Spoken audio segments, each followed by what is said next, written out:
بسم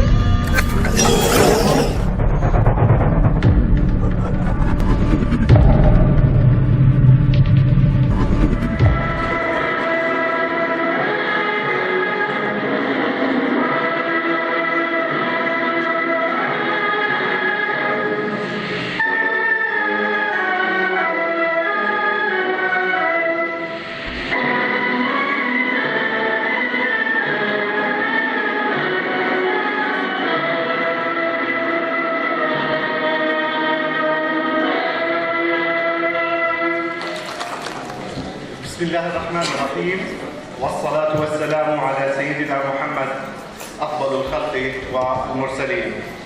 عطوفة الأستاذ الدكتور إسماعيل مطالقة مدير عام مستشفى الملكي المؤسس عبد الله الجامعي، دكتور عميدة كلية التمريض في جامعة العلوم والتكنولوجيا، سعادة نقيب الممرضين والممرضات، عطوفة أمين عام المجلس التمريض الأردني، ممثل منظمة الصحة الدولية، ممثل وكالة المال الأمريكية، ضيوفنا الزملاء والزميلات الكرام، أهلا وسهلا بكم جميعا في رحاب مستشفى الملك المؤسس عبد الله الجامعي. واسمحوا لي بدعوة عطوفة مدير عام المستشفى دكتور إسماعيل لإلقاء كلمته، فليتفضل مشكورا. الحمد لله رب العالمين، والصلاة والسلام على سيد المرسلين وعلى آله وصحبه أجمعين.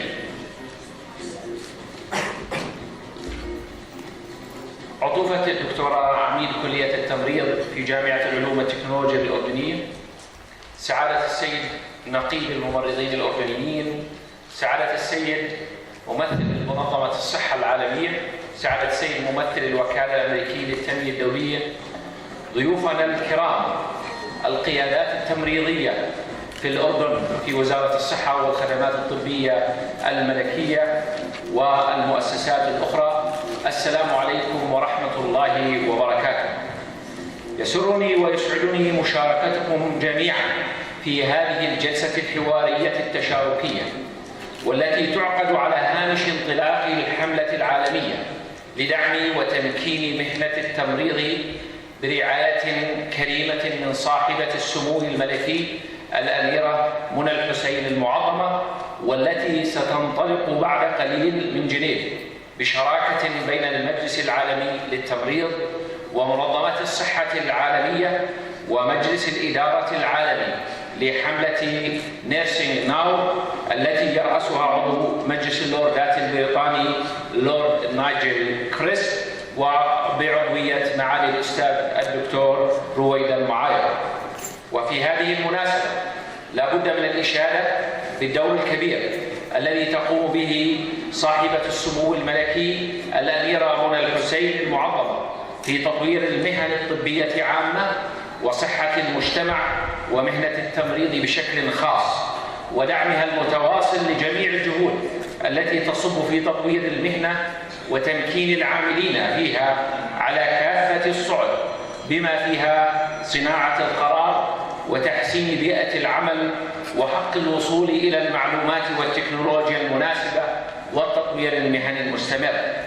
أرحب بكم مرة ثانية في رحاب مستشفى الملك المؤسس عبد الله الجامعي، متمنيا لكم التوفيق والنجاح ومتابعة مثمرة شيقة لفعاليات انطلاق هذه الحملة.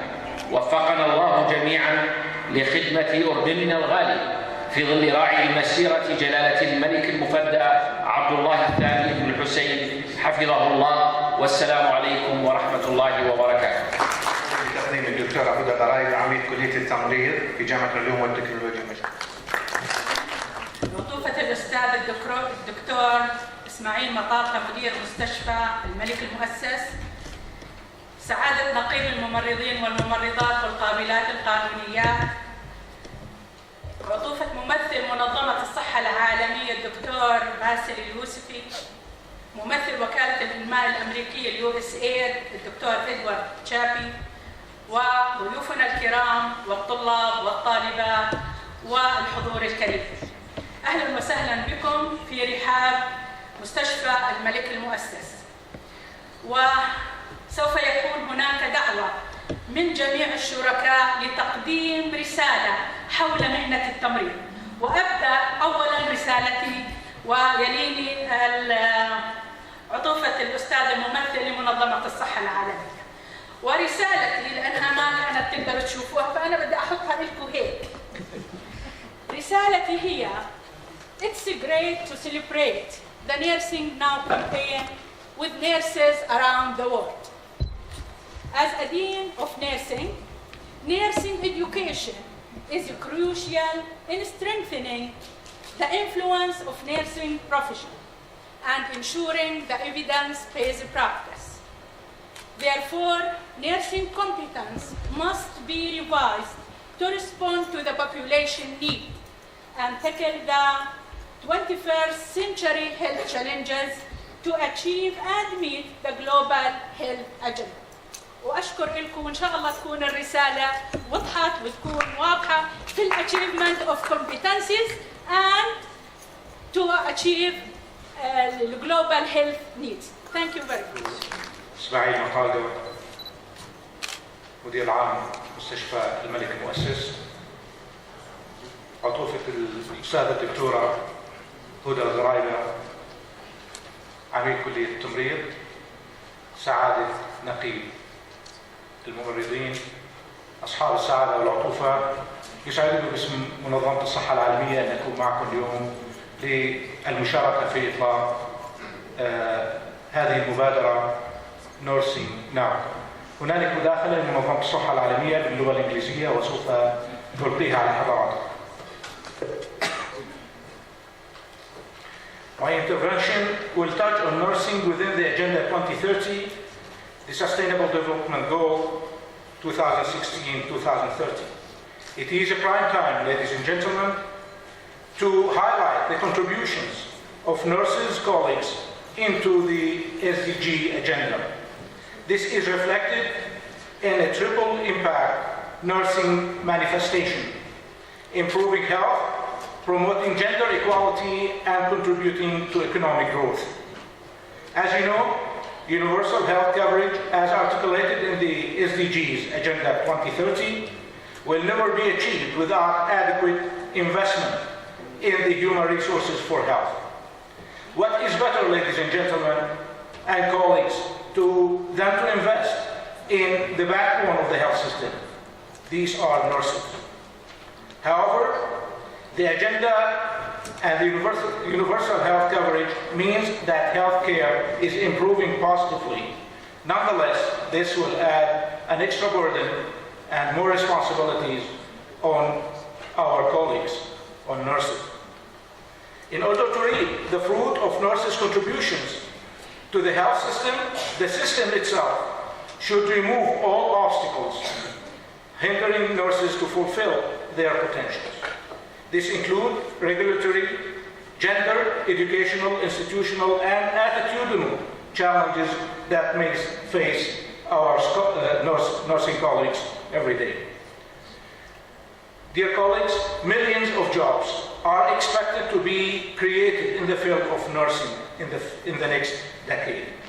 Advancing opportunities to promote gender equality, where girls and young women have access to formal education, labor market, and equal pay and growth. Let me again say that we would like to conclude by saying that nursing field is by far one of the most important and needed professions to fulfill the Sustainable Development Goals, Agenda 2030, for healthcare system in the future. Thank you very much.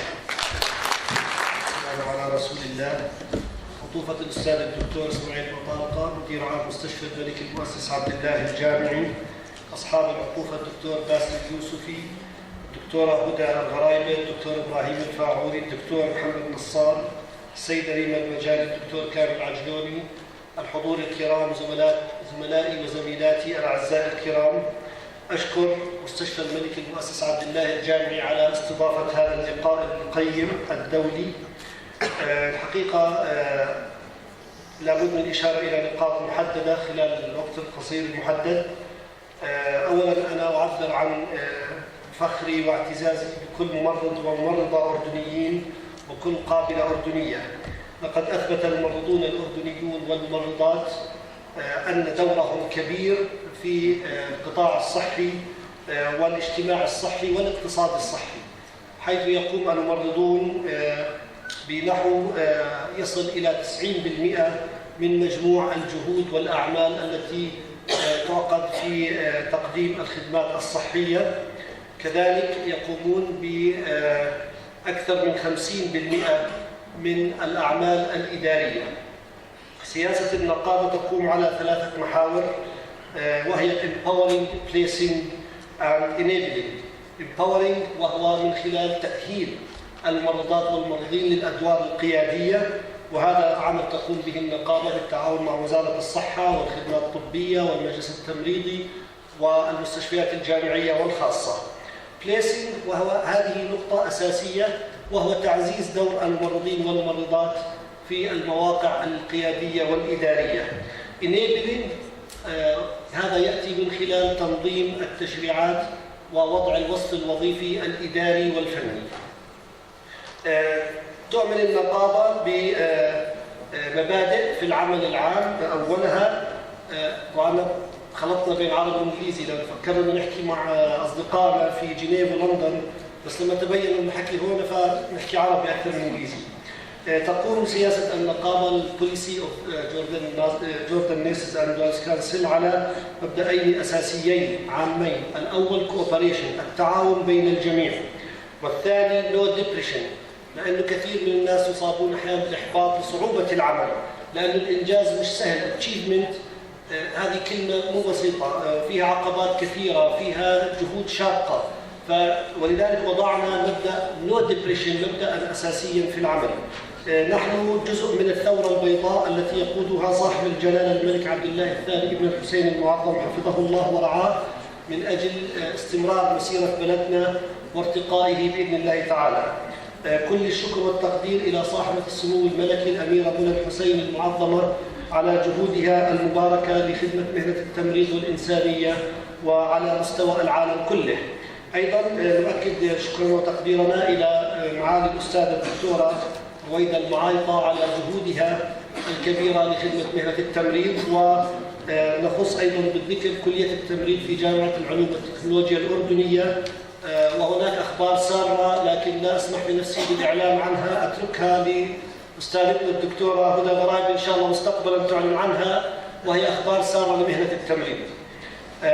مستشفى الملكي المؤسس الدكتور إبراهيم الفاعوري، نشكر جهودكم أيضا في دعم كلية التمريض بقيادة عطوفة الأستاذ الدكتور اسماعيل مطارقة. أنا أود أن أعبر عن شكري لكل زملائي وزميلاتي الذين جاءوا من مختلف المواقع للمشاركة في هذا النشاط المهم، وكل فخر بكل ممرضة أردنية وكل ممرض وكل قابلة أردنيين، لأننا نحن أصبحنا بالتعاون والتشارك مع باقي المهن وكافة المؤسسات أصبحنا قيادة في العمل الصحي والطبي في المملكة والمنطقة. الممرضون الأردنيون هم نسميهم جلوبال نيرس، لم يعد الممرض الأردني مقيد العمل في الأردن، بل الممرض الأردني الآن يعمل في جميع دول العالم ويثبت كفاءته. فالممرض الأردني هو تماما ينسجم مع النشاط المعلن اليوم. شكرا جزيلا، والحمد لله على ما حظى وطننا من إنجازات، وكلنا أمل بزملائنا وزميلاتنا أن تستمر المسيرة إن شاء الله لصالح الإنسانية. السلام عليكم ورحمة الله وبركاته. And in about 2 or 3 minutes' time, we're then going to go to global, as it were. So the housekeeping is phones. Please put them on silent, but don't turn them off because we might need to tweet. And of course, the other thing is you're more than welcome to take photographs, but please don't stand up and please don't use flash. Because that is the television cameras at the back. Don't put a picture of the back of your head standing up taking photographs. But you're more than welcome to take photographs, as I can see some people are already doing so. The windows are downstairs. You may have found them, but anyway, that's where they are. If there's a fire alarm, I gather there is a delay mechanism. We should wait here and we'll be advised what to do should there be a fire. We've got a very tight timetable. We're going to be shifting, as I'll go through the programme in a moment, we're going to be shifting from one place to another around the world. We're going to get people being in, we hope. That means, sadly, there isn't any time for us to take any questions or have comments from the audience, so we'll be talking at you, or groups of people will be talking at you. But there will be plenty of time at the end, and indeed I thought there was plenty of time to start off with as well for discussions. And we're all very keen to hear from you, the organisers and so on. Final bit of housekeeping is that when Her Royal Highness arrives, which will be during the last panel, you don't stand up, we carry on. The only people who will stand up will be Mary Watkins, who will be on the stage, and we'll welcome her, and to the three of us here, who will be sitting next to where she is sitting. She will come and she will listen, so you don't stand up at that stage. But what you do is later on, when she is leaving, that's the point at which I think you stand up. Okay? That's my understanding of the protocol. Okay, that's the domestic housekeeping. I'm going to wait for a signal from the back to know when we will be going live globally. So, Simon, are we ready for that yet? Or yes? Right. Well, my name is Nigel Cripps, but it's my great pleasure to welcome you here in London, but also to everyone who's listening around the world, to the launch of Nursing Now. And I do so on behalf of my co-chairs, Professor Sheila Clow, who's in Geneva, and you'll hear from her later on, and Mary Watkins, who's here, and you'll hear from her later on as well, but also from the entire campaign board, many of whom are in this room or in other rooms linked to this room around the world. And can I say this is really global? There are 16 countries on the board. 2/3 of the people on the board, can I say, are nurses, and 1/3 are non-nurses, and 2/3 are women, and 1/3 are men. Just to say we've got those are the sort of proportions we think are right, because this is a nursing campaign, but it's actually about those of us who are not nurses also saying it's time to pay more attention to what nurses can do. Because this is a global campaign about raising the profile and status of nurses so that we can improve health globally. And it's based on a terribly simple premise.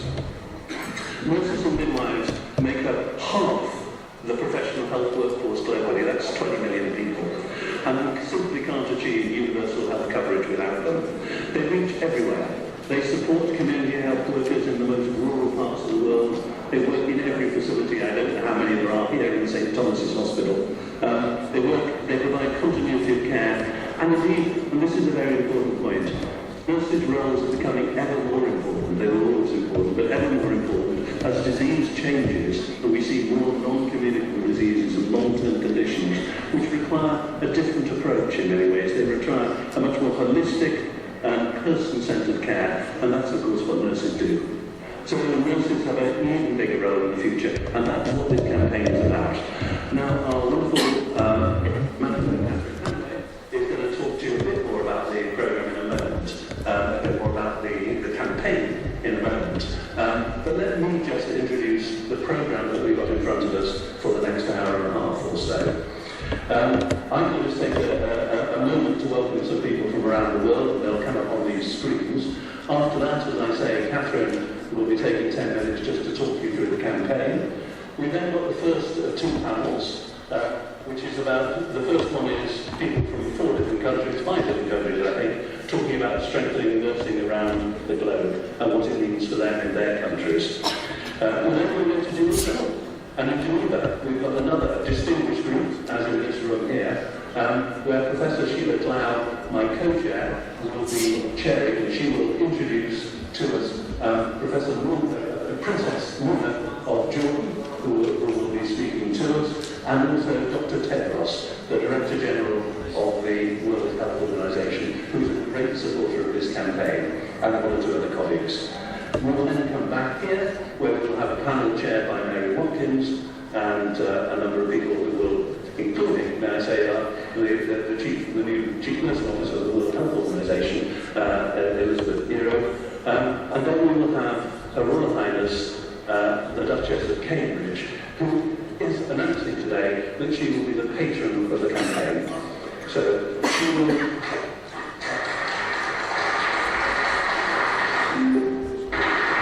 So she's not just launching it for us, she's going to be staying with us, and I know that she will be interested to hear what she has to say when she comes and joins us. So, I said this was truly global, I also said I need to keep to time, so at this point, And I would just say that we have been watching from, I know, at least 30 countries, and that there are events going on now in Jamaica, in Uganda, Singapore, I think, Canada, the USA, Jordan, South Africa, as well as many other places. So greetings to everyone who is listening and watching this through the live streaming arrangement. But I'm hoping that we're about to see 3 of those groups. And what we're going to do, and I'm told this is the right order that I should be taking, and I hope this is how they're briefed as well, is we're going to go first of all to the USA, where somebody is going to talk to us. Please come in, USA. Is that Barbara? Hello, USA. Good morning.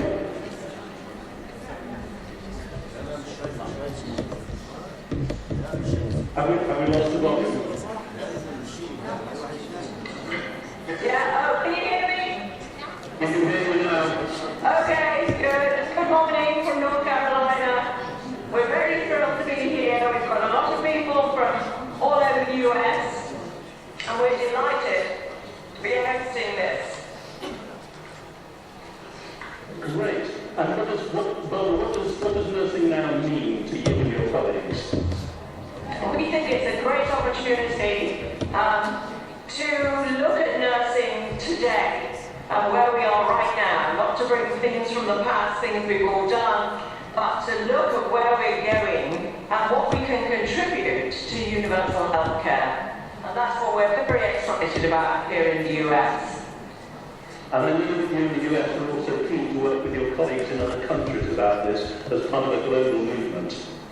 Indeed, we are, yes. And that's why it's being hosted from IntraHealth International, which is a non-profit based here in the US, we work with health workers all around the world. And we're very proud to have joined with UNC, School of Nursing, University of North Carolina, School of Nursing, to have this launch here. And going forward, we hope to look at how we can align the things that we all do in nursing to make sure our reach is global.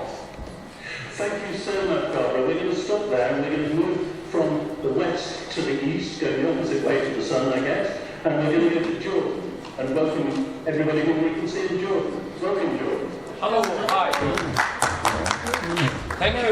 Thank you, Your Lordship, Lord Nigel Crisp.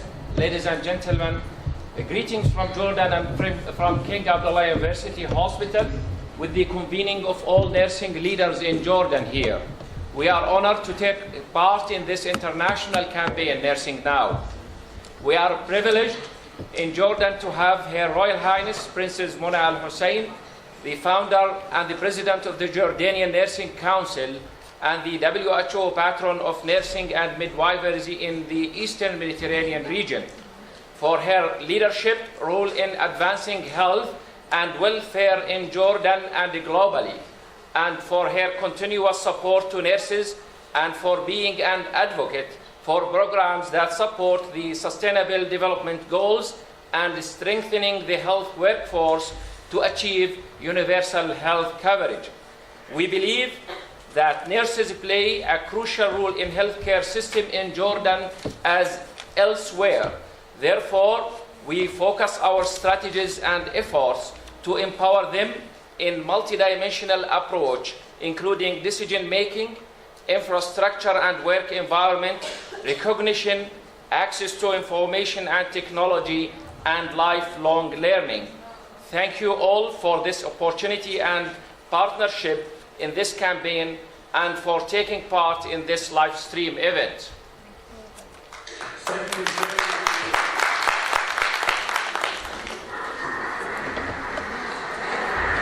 And I don't know if you can hear that, but that was applause from the room in London as well. So thank you very much. Thank you, Your Lordship. At the starting moment, we're actually going to go to Jordan, where we have a group from right to the left. Would somebody like to say a few words?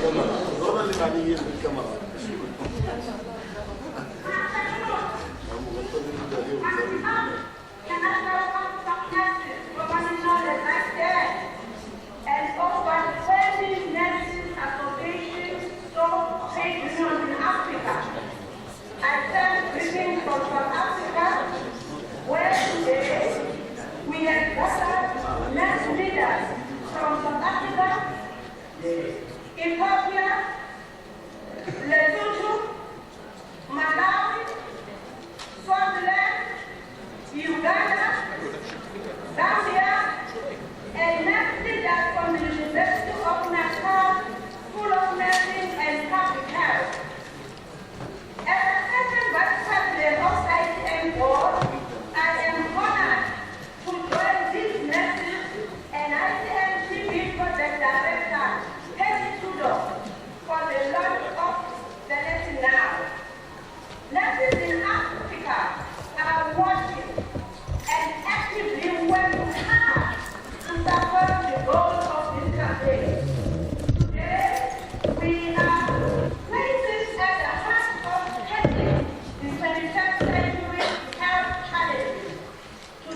absolutely fantastic. Well, you can see this is global, and those three countries are just representatives of the movement that is starting to be generated here. Now, I just want to say just a few words actually about the organisation and a few words of thank you before I hand over to Catherine. So first of all, nursing now, I'm delighted to say, is running a collaboration with the International Council of Nurses and the World Health Organisation, the two great representative bodies, if you like, that we are linked in with. And we're very grateful to them and to our many partners that are listed on the website. And I particularly note some of them. I'd like to note the Royal College of Nursing here, who provided us with offices, and then FET, who have provided us with vehicles to employ our staff, Health Education England, who supported us, WISH, which is the World Innovation Summit on Health, that are supporting a piece of research already on universal health coverage. Later in the autumn, we hope that we will be producing a good piece of research on how nurses can play a major role in achieving health law around the world, and delighted that we've got the support of our friends and colleagues of WISH for that.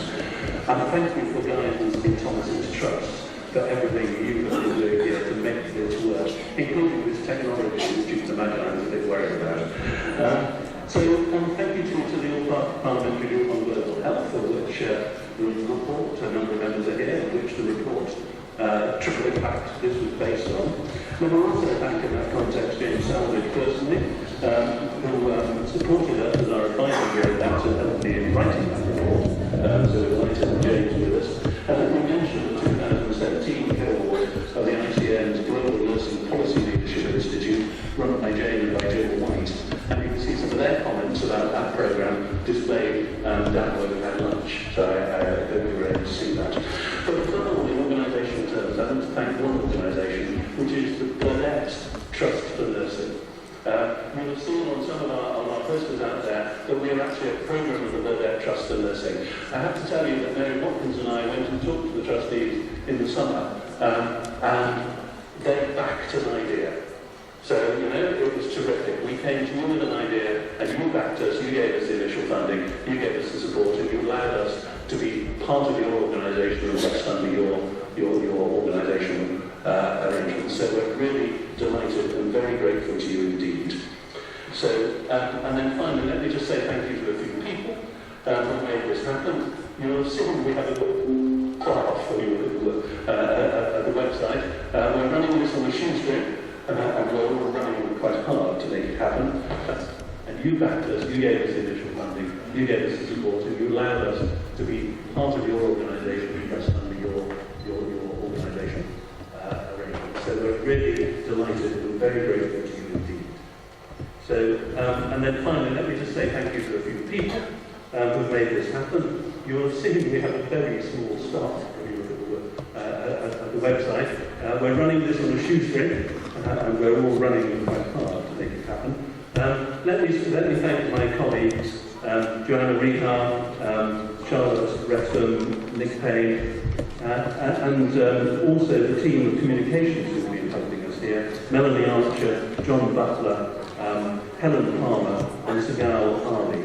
But above all, there are three people who made this happen. One is Catherine Hanaway, who you will meet, who's been working since the summer, full-time, or more than full-time, I guess, Catherine, on making this happen. She's our project manager.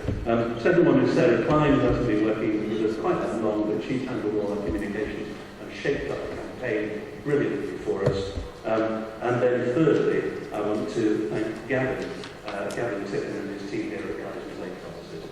Thank you all very much. And thankfully these to my colleagues, Mary Watkins, as I've already mentioned, and to my other colleagues and so on. That's enough, I think, about the organisation. Let's go straight on, and I think on time, to the next section, which is to welcome Catherine Hanaway to the stage. She is a nurse, so she's talking from the heart of the nurse as well, and she will be talking about the campaign itself before we then move on to our third panel session and then into the rest of the programme. Thank you all very much.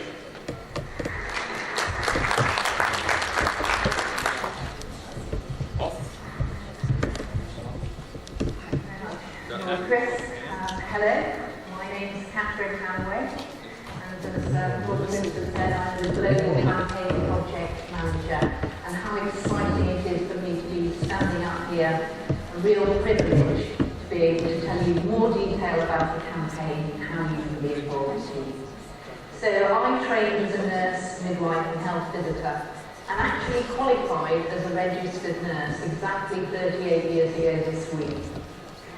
I worked at the General Infirmary at Leeds, and when I became a nurse, it was a very proud day for me and my family, as it is for me to be standing here. It's been a fantastic opportunity as a nurse working with daughters, Baroness Watkins,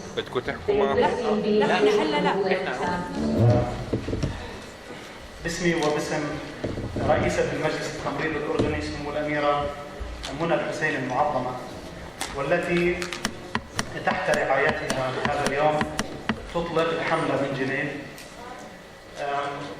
وقد تكون هاي إطلاق الحملة قد يكون عالميا بهذا اليوم، ولكن سيكون إن شاء الله وطنيا في الأردن في 13/5 القادم إن شاء الله تعالى، وبحضور ناجل الكراسي إن شاء الله تعالى، وبترتيبات إن شاء الله بحضور عدد أكبر يضم القطاع التمريضي في البلد ككل.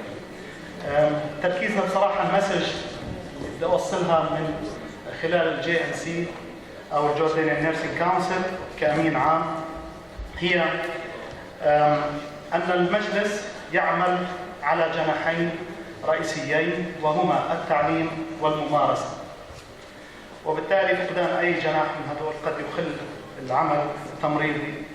ففي مجال التعليم التمريضي نحن في المجلس التمريضي الأردني نستثمر في التعليم التمريضي الهادف إلى تحسين البيئة التعليمية للتمريض. أما فيما يتعلق بالممارسة فنركز على زيادة فرص التطور المهني للممرضين والممرضات والقابلات القانونيات، والتي بإذن الله تنعكس إيجاباً على تحسين الوضع الوظيفي وبمساعدة شركائنا المجلس. ونحن كما تعلمون في المجلس التمريض الأردني لا نعمل بذات المجلس، بل نعمل من خلال مجموعة من الشراكات الوطنية في المملكة الأردنية الهاشمية، على رأسها وزارة الصحة والمؤسسات الجامعية والخدمات الطبية الملكية، وتمثل تقريبا جميع الشراكات فيما يتعلق ب 14 شريك استراتيجي من الأردن.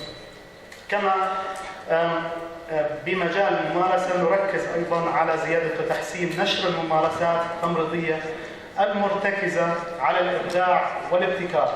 كنا دائما نركز على الممارسة التمريضية المبنية على الكفايات أو المبنية على البراهين، ولكن الآن نتأمل أو نأمل من خلال هذه الحملة إن شاء الله تعالى أن تكون ممارساتنا مبنية على إبداع وابتكار الممرضين والممرضات. نتمنى لكم يوما موفقا بإذن الله تعالى، ونحن نشارك اليوم يعني العالم في إطلاق هذه المبادرة، ونشكر لعطوفة مدير عام مستشفى الملكي المؤسس لاستضافتنا ولاستضافة إطلاق هذه الحملة العالمية، ونشكر لكم ضيافتكم، والسلام عليكم ورحمة الله وبركاته. اللي هم موجودين بجانب المرضى اللي موجودين على سرية الحجاب زي ما بيحكوها جماعة الخدمات. Nurses are the backbone of healthcare and the largest segment of healthcare workforce, spending the most time providing direct care to patients in the front lines. Nurses expected to meet employer requirements and consumer expectation, as well as provide excellence in nursing practice. More responsibilities are added to nurses in a complicated, rapidly changing healthcare system. Nurses give too much for their profession, patients, and community. Most of the time, they are busy in paperwork and providing care for their patients and forget to take care of themselves, which easily could lead to increase of turnover and burnout. Rising to face nursing workforce challenges and empowerment needs to go beyond the traditional solution and strategies and to adopt more innovative approaches. Empowerment is not only sharing power. It's about how we build our healthcare system where the voice of nurse can be heard. It's about creating safety culture It's about feeling comfortable to speak up in a professional, respectful climate. It's about how we can increase our competency and advance our learning and professional development. Furthermore, to create a healthy work culture that promotes inquiry and collaboration. To design systems and processes that help people to do their best work and deliver quality care. To assure access and continuity of care that is sensitive to client needs.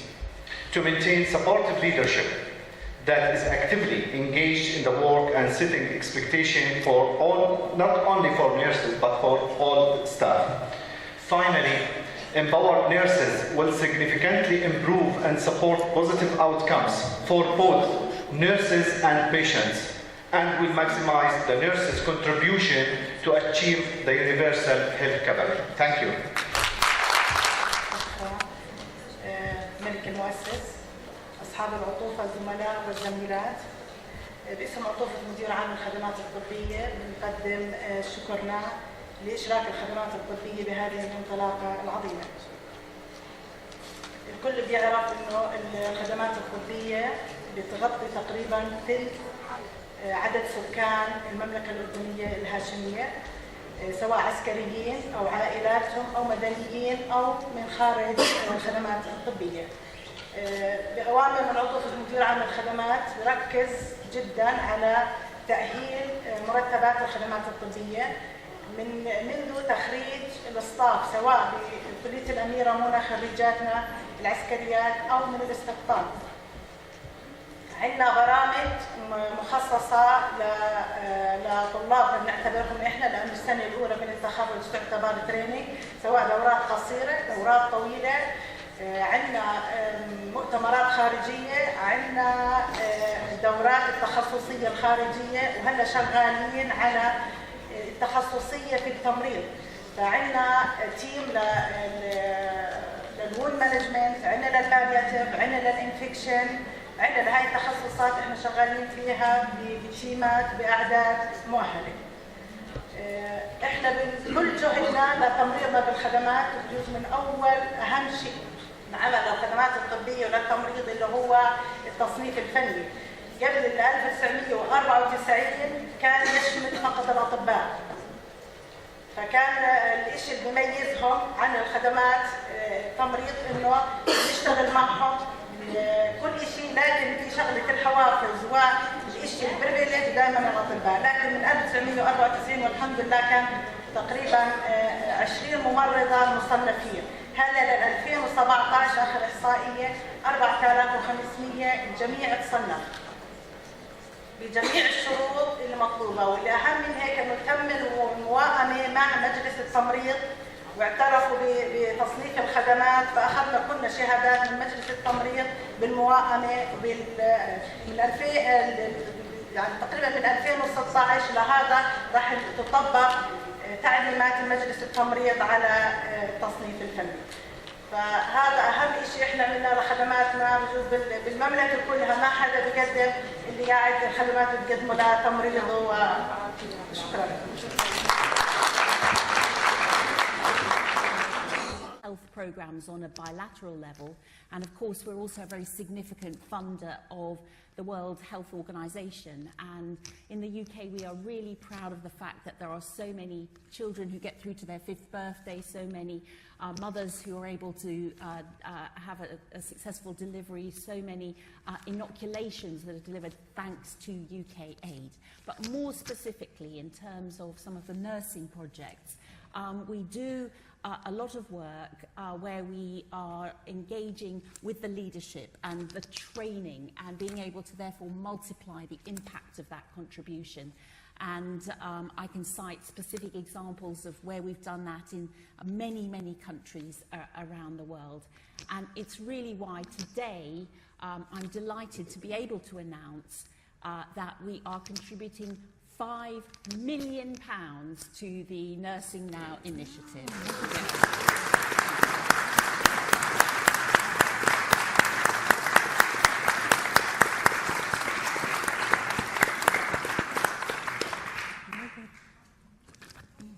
Thank you. Thank you. Wow, that is an amazing announcement.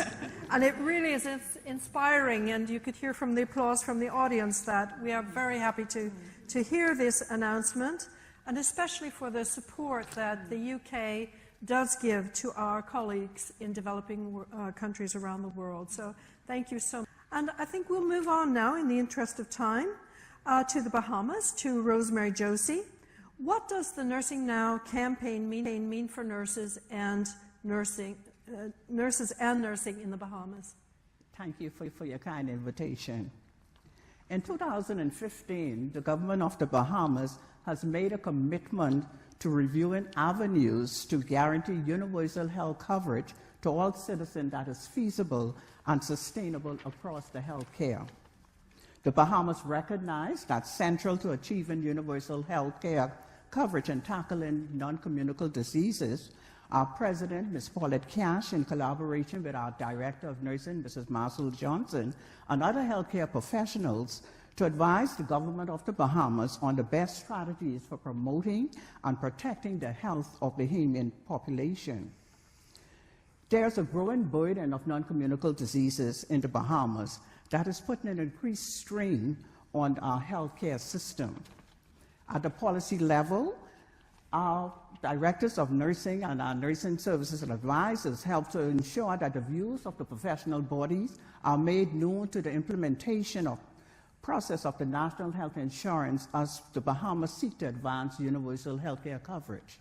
At the national level, the Healthy Bahamas Coalition serves as the National Non-Communicable Disease Commission for the Bahamas. And as a member of that team, I look forward to introducing this group of dynamic, committed professionals to Nursing Now Global Campaign to help raise the profile and status of nurses. Additionally, we are in a unique position to have the triple impact of contributing to the 3 Sustainable Development Goals, and that is of improving health, promoting gender equity, and economic development. There is an investment of our government, especially in the area of recruitment and retention. There are plans of great investment in the nursing workforce in the Bahamas in education, professional development, standard, and regulation. And as I close, in the Bahamas, one will discover a group of dynamic healthcare professionals, and that is nurses who often feel undervalued and underutilized in the sense of not being able to work to their full extent of their capability and training. Professionals, and that is nurses who often feel undervalued and underutilized in the sense of not being able to work to their full extent of their capability and training. However, they are resilient, they are innovative, they are passionate, and they are effective, right, in influence decision-making in global and national health policies. The nurses of the Bahamas look forward to advancing the purpose of the Nursing Now Global Campaign in the Americas and indeed throughout the world.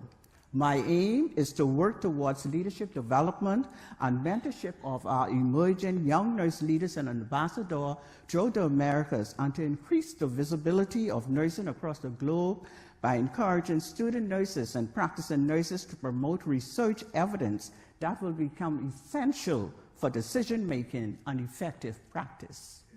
Thank you.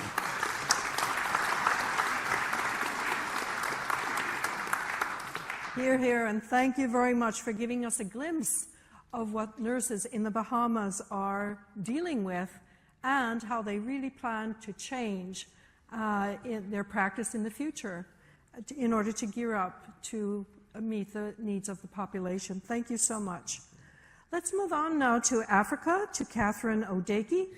How are nurses and midwives in Uganda doing, and what will the Nursing Now campaign mean for them? Thank you very much. In Uganda, this has come at the right time when nurses and midwives in Uganda needed this kind more than ever. It's a platform that they are going to use to maximize their contribution to achieving universal health care coverage.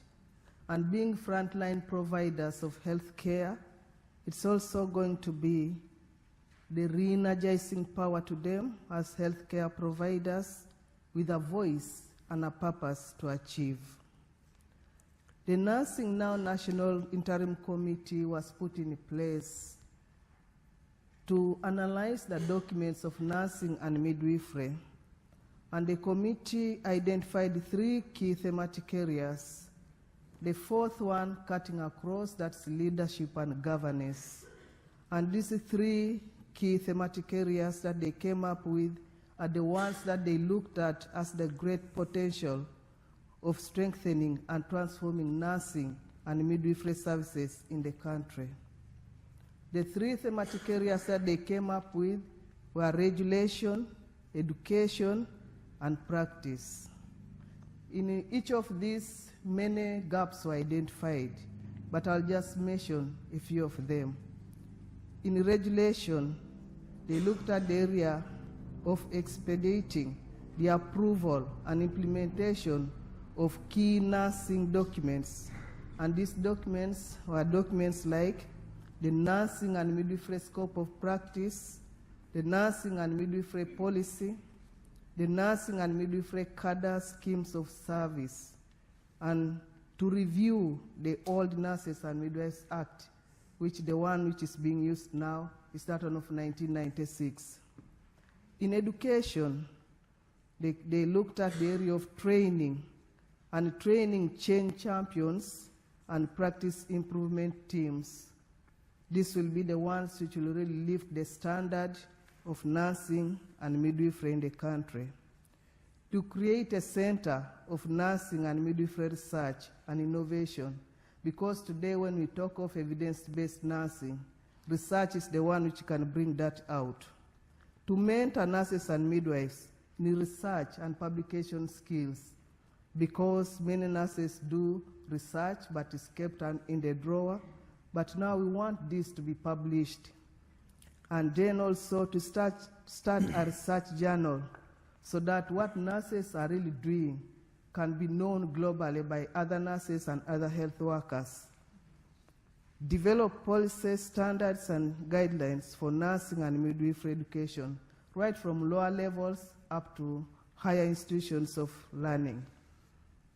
And then, looking at nursing and midwifery practice, there are few areas that and then developing and establishing programs that will allow nurses and midwives to have autonomy in specialized areas.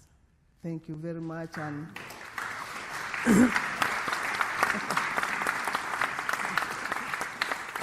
thank you. I hadn't concluded. I was going to say, and come 22nd March, we shall be launching Nursing Now in Uganda.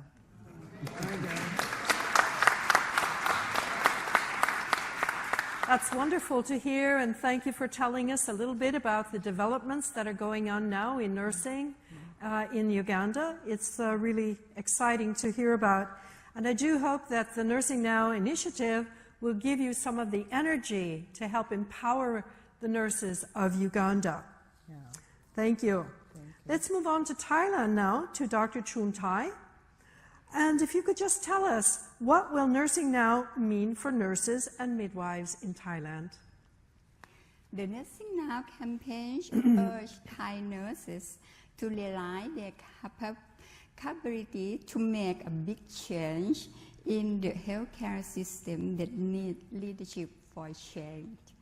Thailand had implemented the National Universal Health Coverage Scheme since 2002, and the Universal Health Coverage Policy is successful in enhancing health equity and accessibility as well as financial effectiveness. However, there are some problems that need to be addressed, particularly those affecting nurse personnel, such as increased workload, nursing workforce shortage, and remunerable inequity. Healthcare facilities under the Ministry of Public Health are major healthcare providers in the country, and the reform of the health services system was initiated in 2014 using the concept of the 6 building blocks and decentralized health management mechanism. The country healthcare system has been classified into 12 health regions based on the population and health resources to provide seamless services. In this connection, the Bureau of Nursing plays a role as a policy level in establishing nurse officer networks to enhance linkage and strengthen leadership among all nursing on CNO network in all 12 health regions across the country. The CNO network in each region is classified into 3 levels: regional, provincial, and district levels. Therefore, nursing workforce development is planned in all 12 health regions across to the 20-year National Health Strategy. Moreover, to strengthening nursing and midwifery in Asian countries, Thailand was the host to lead the first meeting of government chief nurse and midwifery officer of Asian countries from 16 to 18 December 2014 in Bangkok, Thailand. And the country is planning to hold the second meeting to introduce the nursing now concept among nurses in Asian regions, to build a regional network of nurse champions and to advocate the assignment of more nurses in leadership positions. We believe that the powerful energy and dynamism of nurses drive health system. The lessons from the Nursing Now Thailand campaign will be applicable for all nurses and midwives across the Asian and the WHO Southeast Asia region of all roles and levels to have the skill they need. Thank you.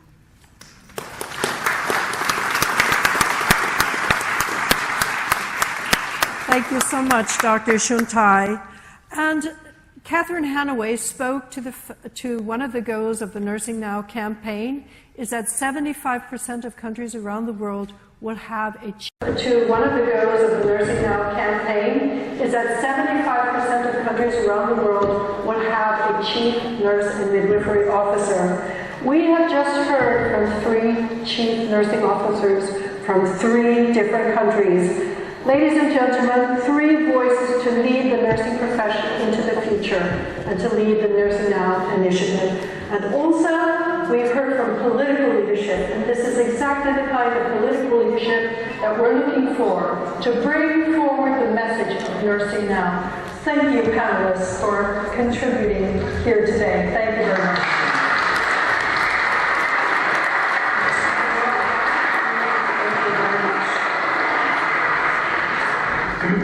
Thank you very much, Karen. That was absolutely fantastic. 2 of our campaign board members there representing nursing across the globe and other very influential nurses there. Thank you, Minister. So we're going to watch now a short video and then I'm going to hopefully link us into Geneva.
Fantastic.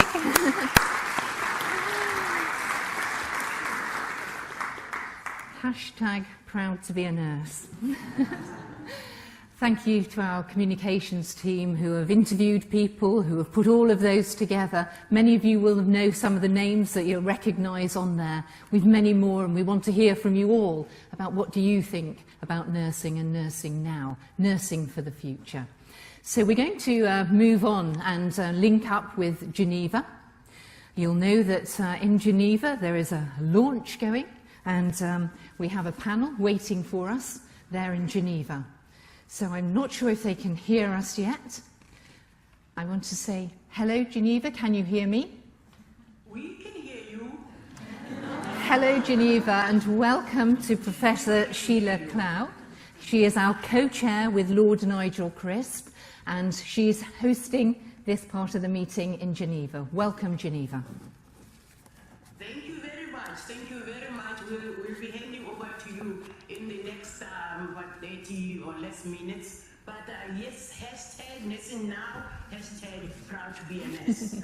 I have already introduced our panel, so that at this particular juncture, I'm going to be calling Mr. Bertrand Levra, Director General of the University Hospital of Geneva, to really to welcome us and to give us his perspective from a hospital environment.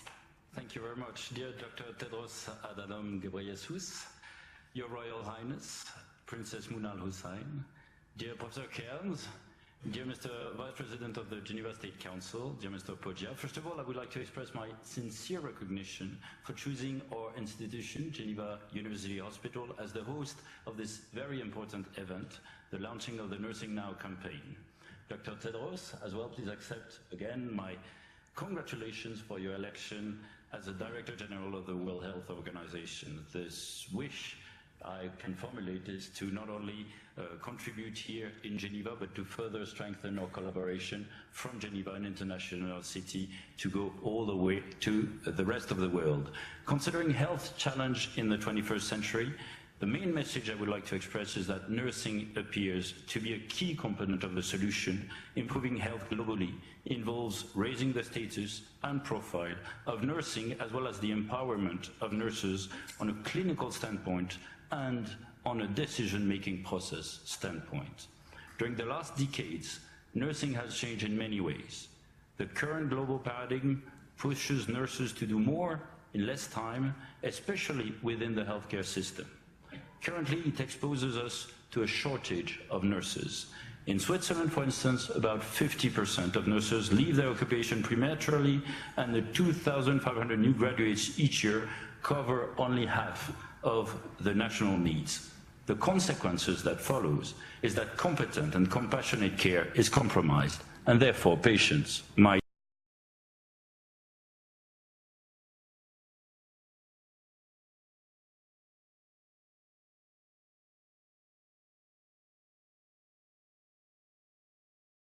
suffer. The Geneva University Hospital management is committed to engaging resources to continuous improvement in care and training. We are committed to providing ethical care, which means that furthermore, we are committed to achieving those goals through intra and inter-professional collaboration, networking nationally and internationally. Contributing in nursing empowerment is one of the priorities to be considered if we want to impact positively the universal health coverage. Eventually, these improvements would make health access for all possible. On this day, this very particular day, I would like to deeply thank all of those people, all of the nurses, all of the professional staff which are around me here in Geneva, but all around the world, to thank them for the precious commitment of their work. I would like to sincerely thank you, Dr. Tedros, Your Royal Highness, Princess Muna Al-Hussein and Professor Kearns for joining in the significant initiative which many of us are proud, very proud to be part of. I wish you not only all the best, but I'm really looking forward to our fruitful collaboration in the years to come. Merci beaucoup, Mr. Bertrand. Yes. Your Royal Highness, Princess Muna Al-Hussein of Jordan, our very own patron, please share with us your wise words on nursing now. Thank you, Sheila. I don't know that they're wise words, but I'm very pleased to be with you all today for the launch of this global campaign. As some of you will know, nursing and midwifery is a topic that I have championed throughout my life, and it is close to my heart. In my first year of marriage, I saw the need to train more health workers to improve the health of the Jordanian people. In 1962, I was approached by the Army with their proposal to initiate the establishment of the very first Army School of Nursing in the Arab world, which was then named after me. Since then, I have seen many dedicated and committed young students become high-level professionals, making significant contributions to strengthening the Jordanian system. Later, I helped to establish the Jordanian Nursing Council, the nursing regulatory body for nursing, which was established to anchor the nursing profession within the Jordanian health system. It was not an easy job, especially at a time when the voice of nurses was not heard.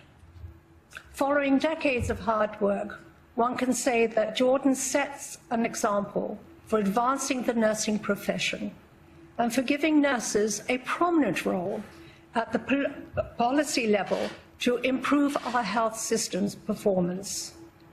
Nowadays, this council has a strong position at policy-making levels and has established strong partnerships with prominent nursing and health institutions, especially with the WHO and the ICM. Together with these core partners and nursing experts and leaders, we continue to work on ensuring that nursing has a voice in policy development and in high-level decision-making. I strongly believe that the role of nurses and the decisions that they have to make many times on their own or within a team makes a vital difference in reaching optimum health outcomes. It is only through a truly inclusive global voice and vision that the future of nursing can be established. To that end, it is my immense privilege and pleasure to launch the 2016 Global Strategic Directions for Strengthening Nursing and Midwifery 2016-2020. This document sets a robust and ambitious approach to guide nursing and midwifery development worldwide. 2 years ago, I was honored to serve as a commissioner in the High-Level Commission on Health, Employment and Economic Growth. The Commission has 10 recommendations and concluded that investing in health employment leads to better health and to inclusive economic growth. One of the Commission's recommendations addressed the issue of gender. The health and social sector is a feminized workforce. Expanding health workforce investment creates massive economic empowerment and opportunities for women towards the achievement of gender equal policies. Let us also not forget the opportunity available to create work for the younger generation. I am honored to be part of the Nursing Now campaign that captures the recommendations of the Commission, with particular emphasis on nursing workforce. Ladies and gentlemen, we cannot make progress on universal health coverage or sustainable development goals without having motivated, competent health workers. With this equation, we need to recognize the central and leading role of nurses, the largest health profession in the world. I am particularly pleased to see that the nursing workforce is gaining a stronger voice. Our presence here today signals a message of political commitment at the highest level. I greatly appreciate the value and dedicated efforts of the campaign members, in particular its co-chairs, Lord Nigel Crisp and Professor Sheila Tlau. In advocating for empowering nurses and strengthening nursing development, I would like to reassure all nurses, who are my personal heroes, of my personal commitment to continue to support and enhance the nursing profession and improve global health. Thank you again, ladies and gentlemen, for your support for this agenda. Thank you.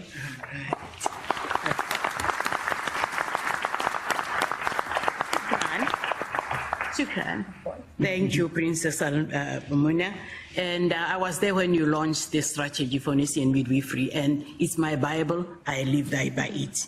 So now we're going to turn over to our mother body, the International Council of Nurses, and we'll have Professor Thomas Kentz, who is the interim Chief Executive Officer, to really look at the role of ICN and why it is important that nursing now is calling on the wider health profession to back nurses to tackle the health challenges of the 21st century. So, we're with you. Thank you very much, Chair. Your Royal Highness, distinguished guests, colleagues. It is a great honour for me to be here. I'm very humbled and I'm very privileged to be here as the interim Chief Executive Officer for the International Council of Nurses, an organisation that is spread across 130 countries with 133 representative nursing associations and critically representing the voices of 20 million nurses worldwide.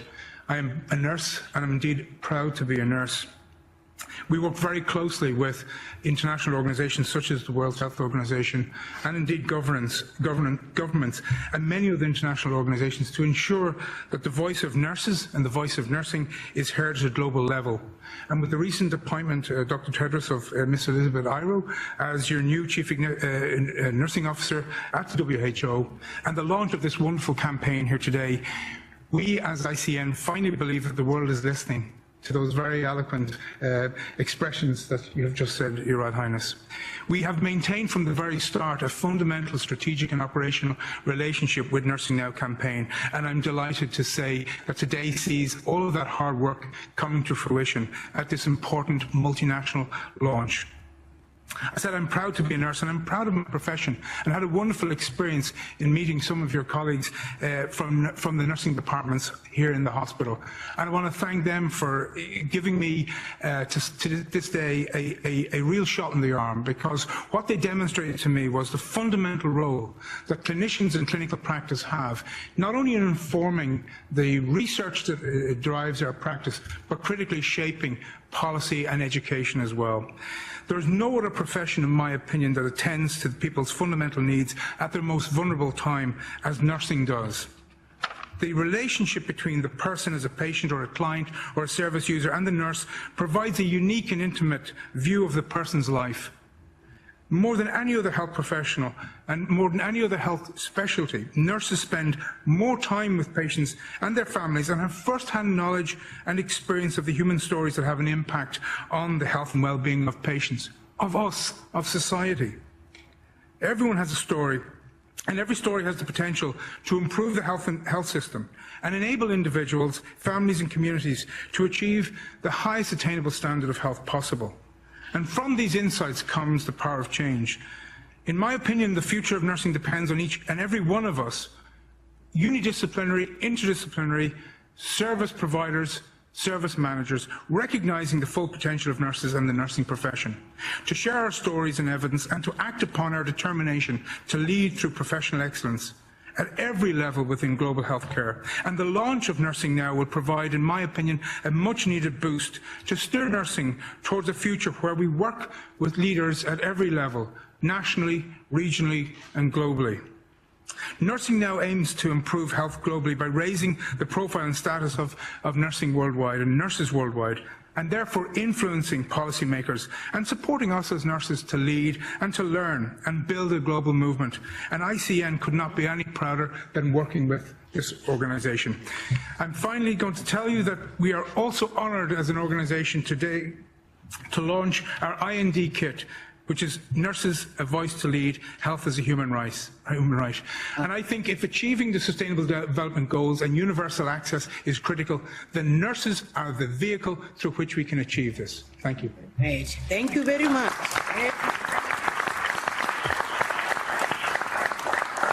All right. And now, to my home countrymen, Director General of WHO, Dr. Tedros Adhanom. Now, we are depending on you to really tell us. We know you've done a lot of things, including appointing the chief nursing officer right there. So, inspire us on the role of nurses in the WHO. First of all, I'm proud to be part of this Nursing Now campaign. Really proud, and the proudest moment. And thank you to the General Teaching Hospital of Geneva for hosting us. And also thank you, Your Royal Highness, Mona, for your commitment. We had a meeting before we started this launching conference, and we have agreed one thing with Her Royal Highness. This campaign is not a one-day event.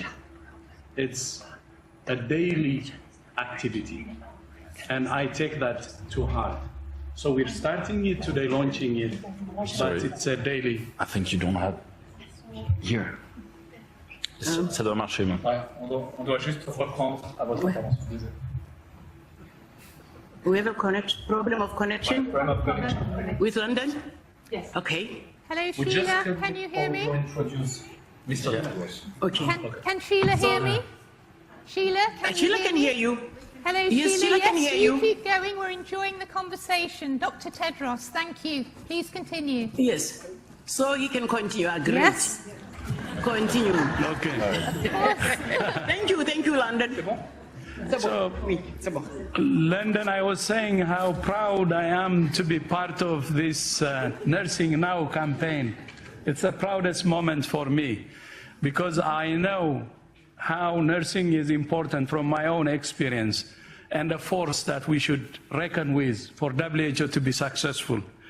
And I was saying about my meeting with Her Royal Highness Muna earlier today, and just want to share with you what we have agreed. This launching is not a one-day event. It's going to be a daily activity, daily business. And we have to prepare for even more things to come. So I really take that to heart, and thank you so much, Your Royal Highness, for that. And I would like to thank Her Royal Highness, the Duchess of Cambridge, for joining us and for your support. And I know you know full well about nursing, the importance of nursing and midwifery, because you're the mother of almost 3 kids now. And then to my brother, Nigel Crisp, during my campaign for the Director General position, he came and asked me, will you appoint a nursing officer? Or are you going to have a structure for nursing in WHO? And I said yes. We didn't even argue. I don't know if he was convinced, but later on, after I became DG, he came back to remind me. Yes. And I told him there is no need for reminding, I will do it. It's because I said I believe in it. And that's why we have Elizabeth Airo as Chief Nursing Officer. And the reason for that is, when I was Health Minister in Ethiopia, we wanted to increase the role of nurses, because nursing is not about just care only. They're bridges with our communities, with our families. They're teachers, they're leaders, they're innovators. And we wanted to use their full potential. And we wanted to involve them in HIV care management. And some partners came and said to us, no way, they cannot do it. Then we said, yes way, you will see it. And we went ahead with our plan. And they were trained on HIV management. And they saved many, many lives. So now, for universal health coverage, we have it documented actually how Their role is very important. They're the front line. They're close to the community. And for universal health coverage, using that force, mobilizing that force is very important. I don't think we will achieve the SDG goals or UHC without nurses. And that's why, from the start, we said, no universal health coverage without nurses. And that's honest and true, because it's the biggest force in our system. And without deploying the biggest force, consciously and rationally, you cannot win. Because outcomes depend on how you deploy the biggest force you have. So that's why WHO believes in nurses, and that's why we say no universal health coverage without nurses, and we will do our best to really reckon with this force and to make our goals, UHC and SDGs, happen.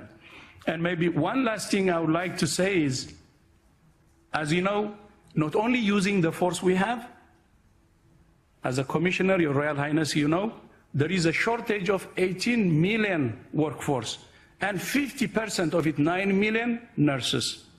We have to be aggressive on training more nurses too, in order to meet the deficit that we have. And I look forward to continue to work with ICN and also with the member states to make sure that we achieve the UHCs by having the Nursing Now campaign a success. And I will repeat, it's a daily thing to do, a daily business for us. This launching is just the beginning. Thank you. Thank you.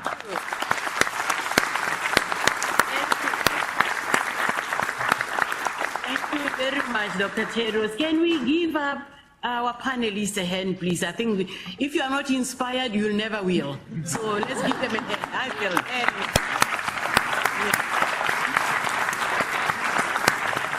The great part that we got here is no universal health care coverage and no delivery of primary health care to communities and families without involvement of nurses. And also that this launch is not a one-day event. Sir, Lord Nigel Crisp and I will be in your office soon enough. So expect us. So this brings an end to the launch here in Geneva. I don't know if London, you are ready to take over so that we see your lovely faces. Thank you very much, Sheila Clow, and your distinguished panel of speakers there. That was fantastic, and what enthusiasm we have had from you all. So thank you, Geneva, and goodbye for now. Thank you. All right. Thank you very much. I'm going to move us swiftly on into our next speaker panel. You see, it's like musical chairs here. If you turn around, one disappears. But I'm going to welcome up Baroness Mary Watkins of Tavistock, who is our alternate chair, up to here, and she'll bring with her her panel of speakers and introduce them. Thank you. Thank you very much, Catherine. Do come up, my three distinguished guests. We've decided that we will introduce our guests as they speak, rather than we go through the panel beforehand. But it is a real pleasure to have people from around the world here to talk to us in this historical building in terms of nursing. Many people will have already seen the Florence Nightingale statue downstairs, and outside I urge you to look at that of Mary Seacole on your way out, who is also a very distinguished nurse who has been honoured with what I think is a fantastic statue outside.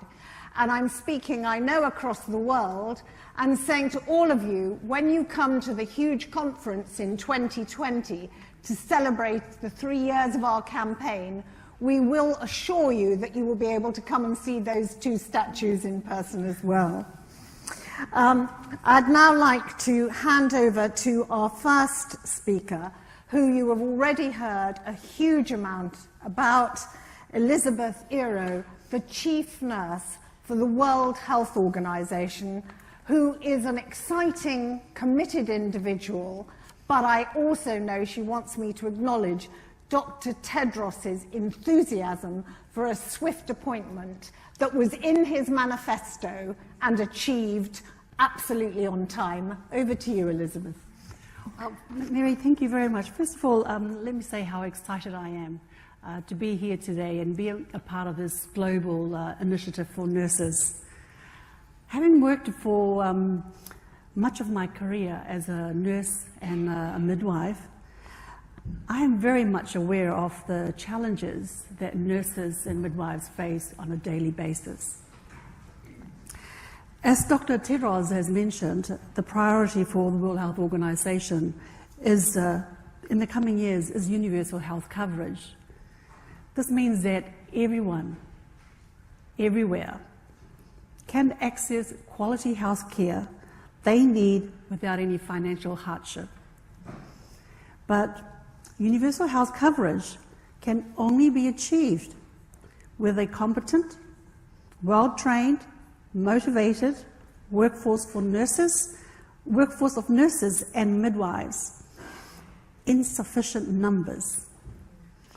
They are central to a well-functioning health team and often the first, and in some instances, the only health professional that people see. So they need to be able to provide quality care based on the latest evidence. They need opportunities for education and career-long professional development that enables them to keep up with the constantly evolving nursing practices. And also the changes in the disease burden patterns.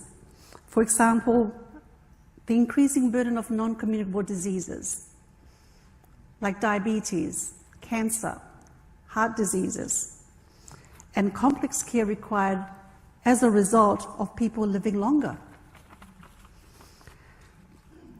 Indeed, studies in several countries have shown that when nurses receive quality education, are appropriately compensated, and are given greater scope to extend their roles, they deliver impressive results for their patients.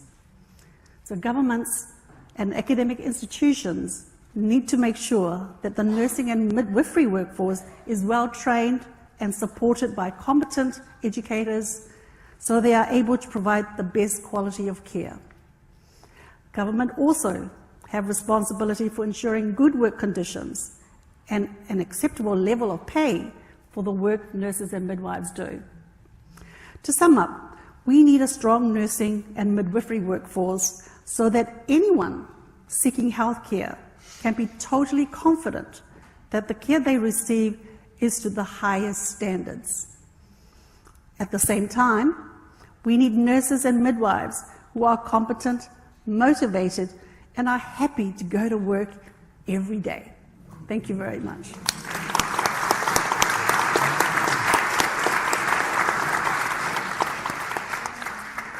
It's now my pleasure to introduce Annette Kennedy, who is President of the International Council of Nurses, which we have already heard from Geneva, is a key international structure that enables nurses to join together as a family to advance practice. Over to you, Annette. I think today is a great day for nursing and midwifery. Today I feel as if we've won the lotto. We can start a new era. And particularly when Minister Baldwin said she would give us more money. I think that's a real start. So I'm delighted as President of ICN to partner with Nursing Now, because I think for the first time in the profession of nursing, we see people from outside the profession actually supporting the work of nurses, encouraging nurses, seeing that they have a value in contributing to healthcare. They see that healthcare cannot and won't survive without nursing and midwifery. Health is a human right. That's what ICN believes, and that's what we all should believe. And as a human right, we need to keep it healthy, we need to keep people working, and they contribute to the economy. So investing in healthcare and investing in the nursing workforce is investing in the economy. Today, as you already heard, we launched this book. I would encourage you all to read it. It's also on the website. It's many, many case histories of where nurses are making a difference throughout the whole world, getting into areas where they're in health promotion, health prevention, tertiary care, elderly care, but with new models of care, and models of care that work and are cost-effective, and models of care that contribute to the economy. And we should make the most of this. Where these are working successfully in small areas, they need to be rolled out into other areas. That's what we are trying to do. That's why we're so excited about the Nursing Now campaign, and that's why ICN is being part of it. The other thing I would like to say, and I would call on our health professionals, our politicians, our policymakers, and the community at large to support nurses in being at the policy table. Because as you've heard, we're 50% of the population of the healthcare, but we deliver 90% of the care. Now, how can you have or deliver a health service or be at policy tables without having the people that deliver it there? So I'm asking you to support that. I'm also asking for the general community, all of you out there, to support nurses, because at some time in your life you will need the service, the care of a nurse or a midwife, at some time in your life. So maybe you don't need it now, but maybe you need it in the future. So please, please support nurses. Thank you, and thank you to Dr. Tedros, and let me say that ICN will be in his door too.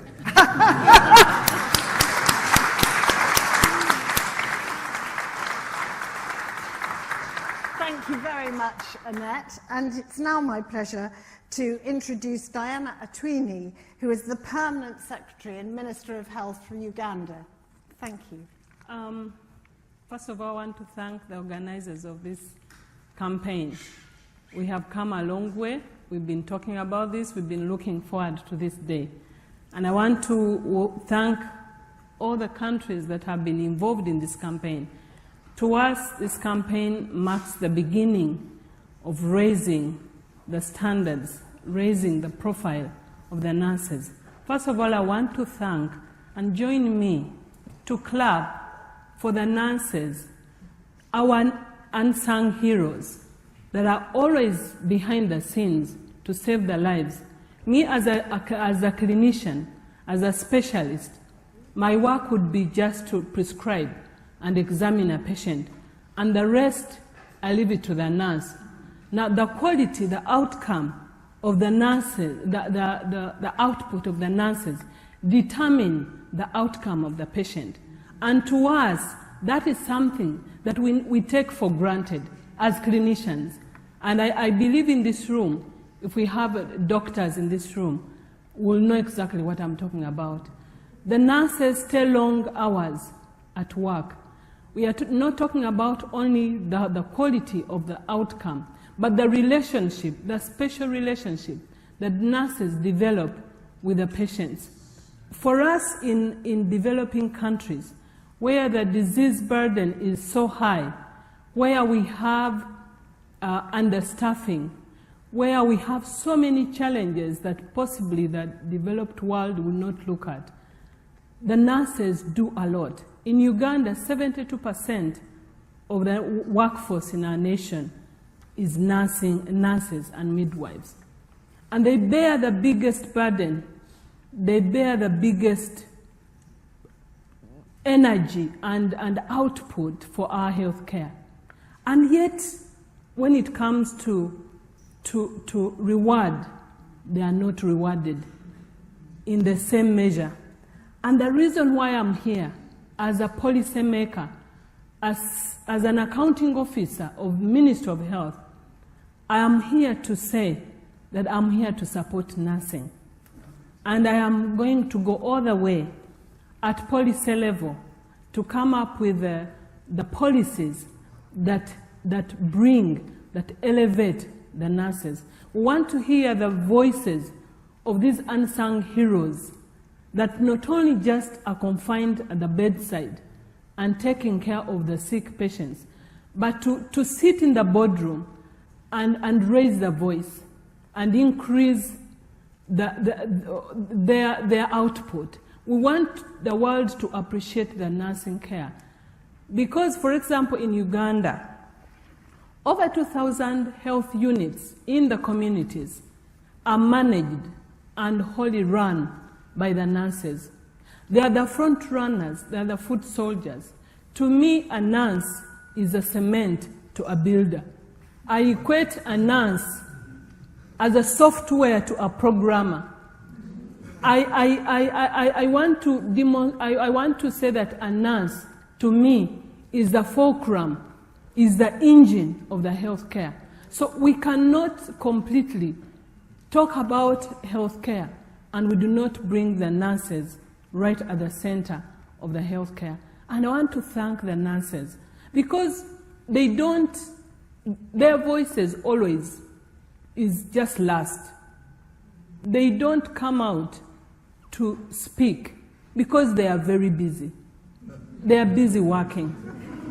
And the rest are presented. We are the ones who speak on their behalf. And this has to change. We want to see the voice of the nurses. We want to see them come up with the policies that elevate the status, put them at a higher level. Even when we increase the education level in the training, the degrees and the PhDs, that's not enough.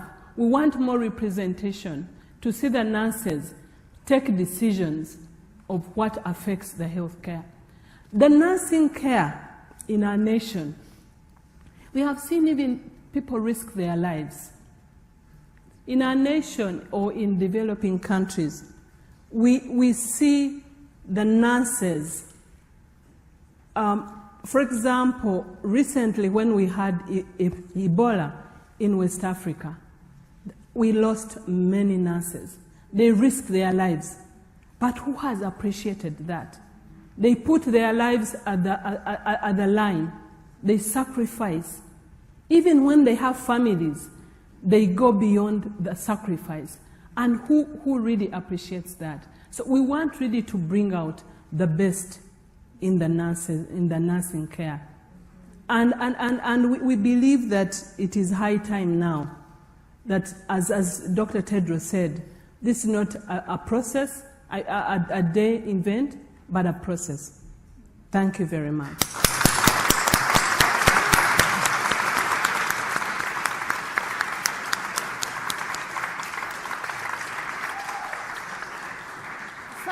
Thank you very much. I'm particularly reflective on Diane's point about nursing not necessarily being seen as an exciting and well-paid and career-orientated profession. And I think it is our job to change that across the world where that is so.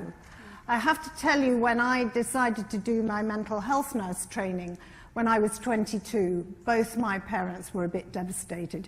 They had coped with me being a general nurse, but thought that mental health nursing would be a step too far.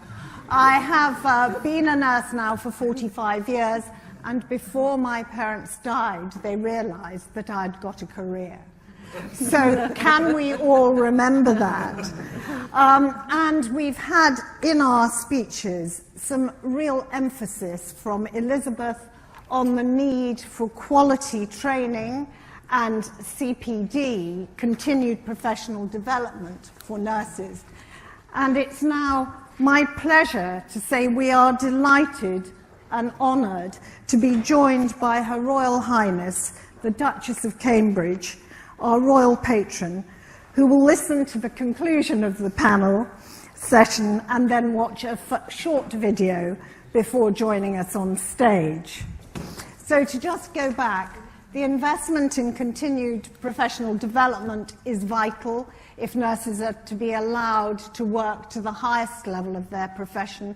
We've seen, for example, the success of nurse prescribing in this country. Annette reminded us that investing in nursing is in fact investing in the economy through developing women in higher education and ensuring that they give back to their communities and promote health and well-being, including, of course, mental health well-being as well as physical health well-being.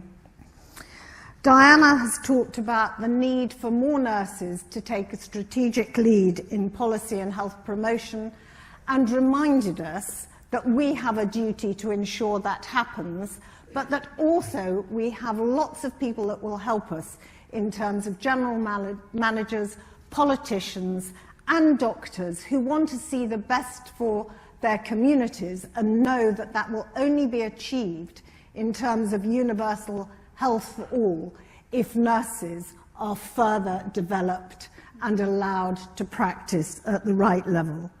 This will, of course, require safe regulation for quality practice, because at the centre of everything we all do is the safety of our patients and to deliver care in a compassionate and holistic manner. Thank you very much indeed, everybody, for listening.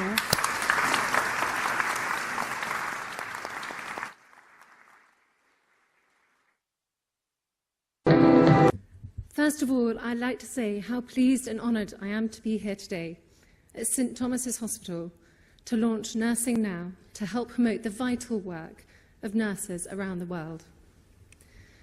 This campaign means a lot to me personally. My great-grandmother and grandmother were both volunteer nurses. They would have learnt firsthand from working with the Voluntary Aid Detachment and the Red Cross about the care and compassion that sometimes only nurses can provide. Decades on, nursing has come a long way and continues to play a significant role in all our lives. From what I've seen from visits to hospices and hospitals across the country, nurses are always there. You care for us from the earliest years. You look after us in our happiest and saddest times. And for many, you look after us and our families at the end of our lives. Your dedication and professionalism are awe-inspiring. I have been struck today by the enormous range of responsibilities that nurses have, not only in providing access to healthcare, but also in terms of providing a holistic approach to caring for our physical and mental health. You also promote good health and disease prevention. In some parts of the world, nurses are perhaps the only qualified healthcare professionals in their communities, so your work is all the more vital. Sadly, however, many people still don't have access to regular healthcare, and it's in this context that a global campaign to raise the profile and status of nursing worldwide is so important. I was surprised to learn that to keep pace with the rising global demand, the world will need an additional 9 million nurses by 2030. In simple terms, that's about 2,000 more nurses every day for the next 12 years. This shows that we must act now to support and develop nurses with the skills and talent to cope with the future global health needs. Nursing Now is a call to raise the profile of nursing internationally and to help grow the profession further so it can play a key role in meeting real health challenges across the world.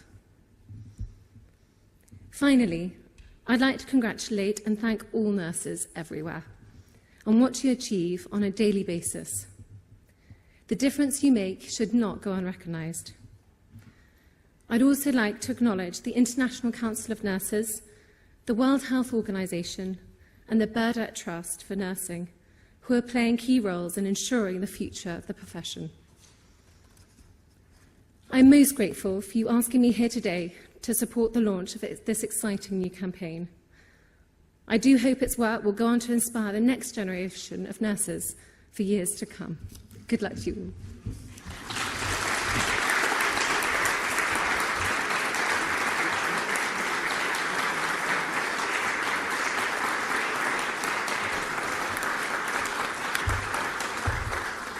Thank you very much.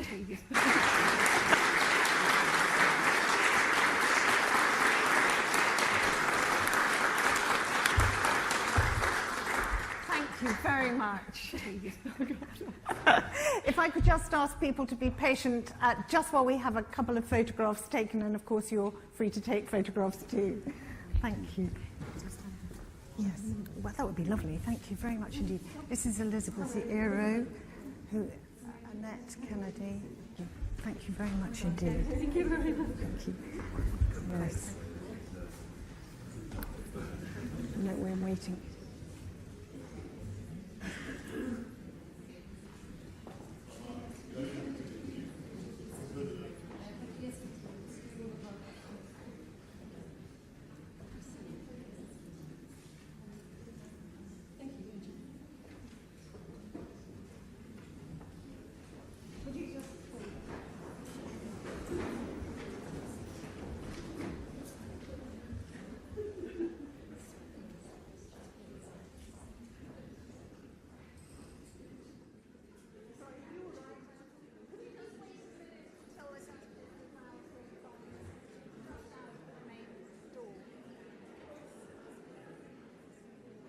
It just remains for me to thank so many of you that have come so far for today. I do hope that you feel invigorated by what you've heard, and that you will remember Dr. Tedros's words, which are, it's every day, not once a year, and this is the beginning of a daily reminder about the value of nursing for the next 3 years, and by then it'll just be automatic, so we'll do it for life. And I think in a moment the doors are going to be opened. I'm just waiting to see, because we have to just give a short time for the Duchess to leave. Sarah, I'm waiting just to see if Sarah says we can leave yet. Just a moment. Thank you. Thank you. Thank you very much indeed, everybody. You're free to go. Thank you.